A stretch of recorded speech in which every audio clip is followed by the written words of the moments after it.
I think if you look at issues ranging from security to economics and to liberal democracy, all three of these trends are not looking very good.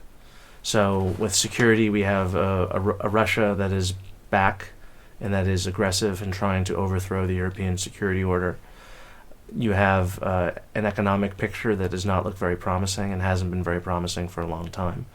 And in terms of the political question, we're seeing a rejection of liberal democracy in some countries like Hungary and Poland, and also the rise of authoritarian populist movements on both the far left and the far right. And adding to this, that makes it all worse, in my opinion, is that we have an American government now, or an American administration, that is as detached from the world, and in particular European affairs, than we've had in a very long time. So who or what is instigating this development? It's many things. We have political movements, extreme political movements that reject liberal democracy, that reject free market capitalism, that reject the transatlantic relationship, and that see Russia as a potential ally. And I should not, of course, forget Vladimir Putin in Russia, who is playing a very destructive role in supporting many of these movements, either through money or through propaganda instruments. And then there are underlying phenomena and factors that are contributing to these problems as well. Low economic growth, economic stagnation, that's been going on for years in many parts of Europe.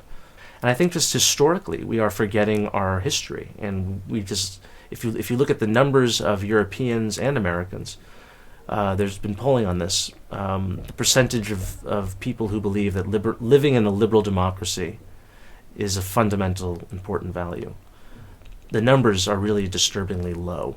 And so I think that we are just assuming that the kind of peace and prosperity that we've had in Europe for several decades is natural and just sort of exists without us having to do anything to preserve it. Is this a development that can be changed or stopped? Absolutely. I mean, just as much as it is within our power to create these problems, and that we have created these problems, it's within our power to stop them. I think we know from history what happens when we appease dictators and we allow them to get away with taking the territory of their neighbors.